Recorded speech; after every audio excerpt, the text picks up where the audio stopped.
Bienvenidos a la clase de microbiología. La célula es la unidad fundamental y estructural de los seres vivos. En esta ocasión vamos a conocer las diferencias entre células procariotas y células eucariotas y cómo estas últimas evolucionaron. La célula es la unidad más pequeña de la vida. Eso significa que es la unidad morfológica y fisiológica que compone a todos los seres vivos. Estas unidades biológicas se dividen en dos grandes grupos según su estructura: procariotas y eucariotas, o también llamadas procariontes y eucariontes respectivamente. Procariota en griego significa antes de la nuez, haciendo referencia a que las células procariotas no presentan núcleo. Al no tener un núcleo verdadero, su único cromosoma queda disperso en el citoplasma llamándose nucleoide.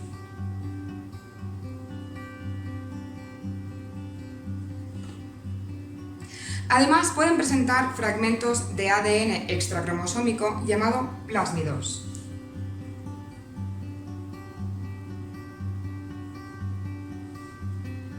Las células procariotas no presentan organelos membranosos, pero sí tienen ribosomas propios que sintetizan proteínas y compartimentos especializados como las vacuolas contráctiles.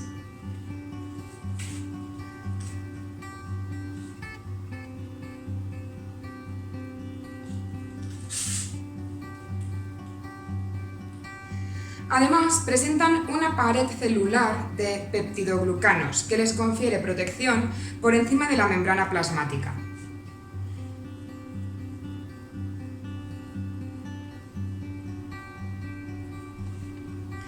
Adicionalmente, pueden presentar cápsula, que es una capa rígida e impermeable que confiere protección extra.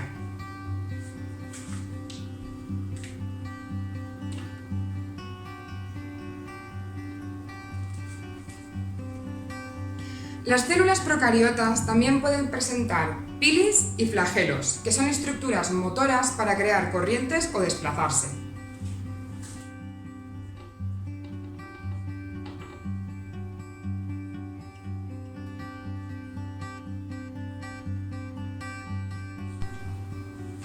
Las células eucariotas se caracterizan porque su división celular se lleva a cabo por fisión binaria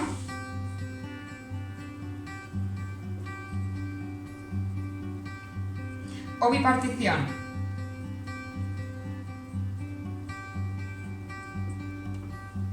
Que supone el repartimiento de material genético en dos células hijas similares. Debido a su alta tasa de mutación, esto supone una ventaja a la hora de desarrollar, por ejemplo, resistencia a antibióticos, ya que, por poner un caso, en Escherichia coli la división celular puede ocurrir cada 20 minutos. Además, las células procariotas pueden hacer uso de otros mecanismos para intercambiar material genético entre individuos, como por ejemplo por conjugación, transducción y transformación. Las células procariotas suelen medir de 0,1 a 10 micrómetros y presentan distintas morfologías, incluyendo esferas, en el caso de los cocos, barras, como por ejemplo los bacilos, filamentos curvados, como vibrios, y helicoidales, como el caso de los espirilos y espiroquetas. Son seres unicelulares, aunque hay casos en los que pueden formar grandes colonias. Las células procariotas presentan variedad de formas metabólicas, de nutrición y respiración, y pueden encontrarse en todo tipo de ambientes, incluso en los más extremos. Las células procariotas pertenecen al reino Monera.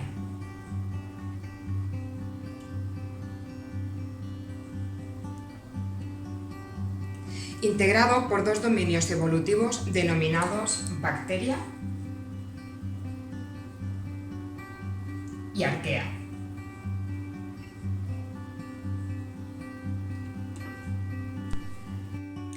Por otra parte, las células eucariotas, que en griego significa verdadera nuez, haciendo referencia a que el material genético se encuentra recubierto por una doble membrana en un núcleo verdadero. A diferencia de las células procariotas, estas sí presentan compartimentación y una gran cantidad de membranas que delimitan estos compartimentos con funciones específicas llamadas organelos. También presentan un citoesqueleto interno o endoesqueleto llamado citoesqueleto.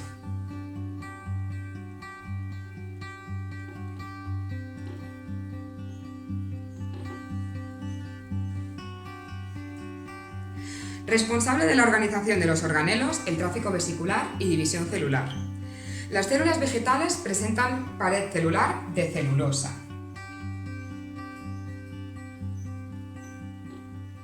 Mientras que la pared celular de los hongos es de quitina, el mismo material que el exoesqueleto de los artrópodos. En cambio, las células animales y protistas no presentan pared celular.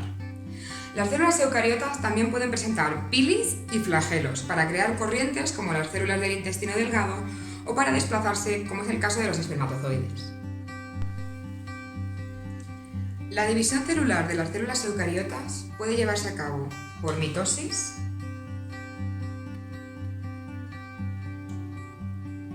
o por meiosis, en el caso de las células sexuales.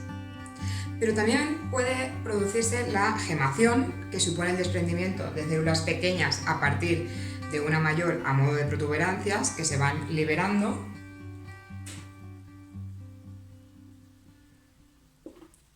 O bien por esporulación.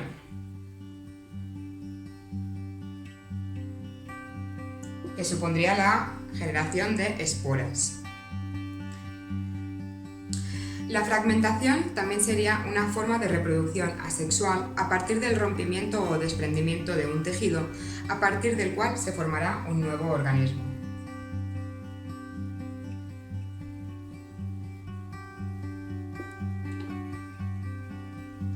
Las células eucariotas son alrededor de 100 veces más grandes que las células procariotas, alcanzando un diámetro que oscila entre los 10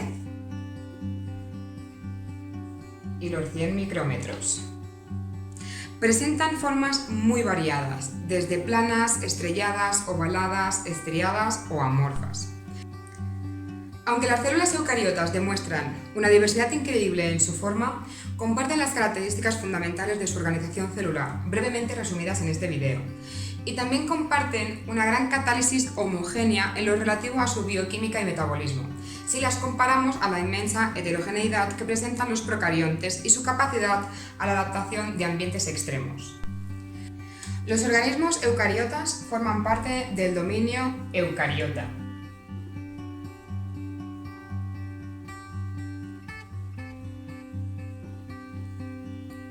Que incluye a los organismos más conocidos repartidos en 4 reinos: Animalia, Plantae, Fungi y Protista.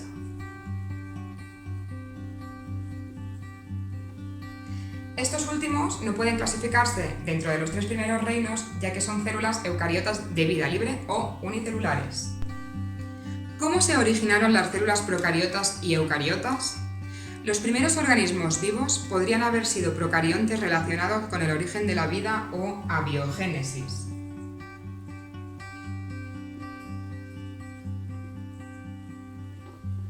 El último antepasado común universal, conocido como LUCA,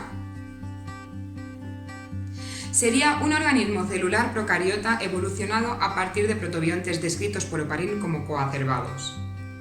Las teorías más aceptadas indican que los primeros seres vivos fueron procariotas que habitaron en un océano caliente o en las fuentes hidrotermales, teoría del caldo primigenio.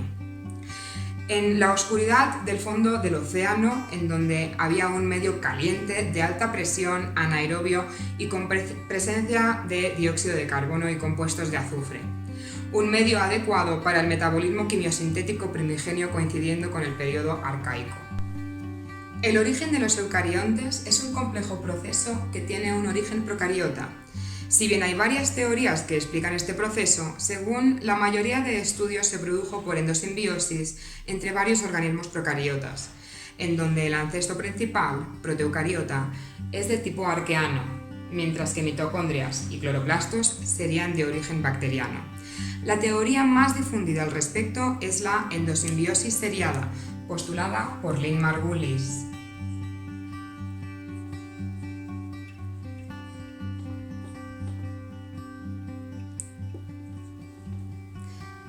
Endosimbiosis viene de la palabra endo, que significa interno, y simbionte, que se refiere a la relación de beneficio mutuo entre dos organismos.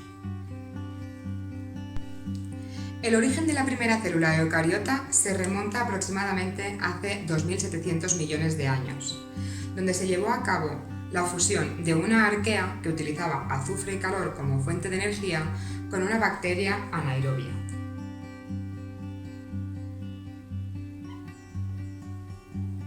Y en donde el ADN habría quedado confinado en un núcleo interno separado del resto de la célula por una membrana.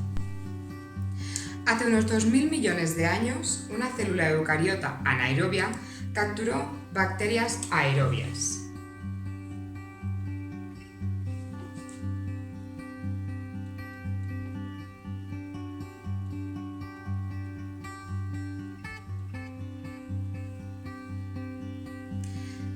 Pero estas, en vez de ser degradadas, establecieron una relación simbiótica en donde las células atrapadas ofrecían energía a la célula que las albergaba y las protegía del medio externo. Estas bacterias atrapadas en el citoplasma evolucionaron a través del tiempo para convertirse en las actuales mitocondrias, hecho que confirió una ventaja evolutiva a la célula eucariota en un ambiente rico en oxígeno. Animales y hongos son el resultado de este proceso.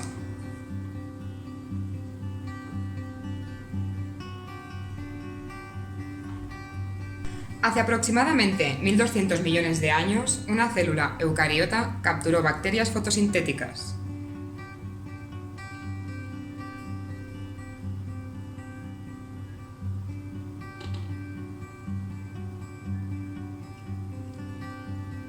Y se estableció otra relación endosimbiótica.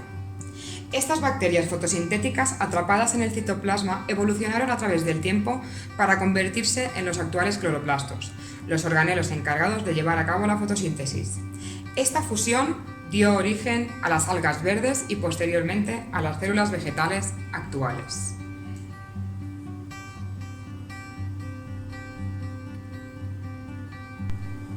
Las pruebas que apoyan la teoría endosimbiótica son varias. Tanto las mitocondrias como los cloroplastos contienen ADN circular bicatenario, igual que las procariotas, y ribosomas propios 70S, como los que presentan las células procariotas. Los ribosomas de las células eucariotas son algo mayores, 80S. Gracias a que tienen ribosomas propios, realizan la síntesis de proteínas de forma autónoma. Ambos organelos presentan doble membrana, que sustenta la endocitosis como medio de incorporación al citoplasma mediante una vesícula. Los centros de obtención de energía se sitúan en las membranas, como ocurre en las procariotas, y ambos organelos se dividen por fisión binaria, como lo hacen las procariotas.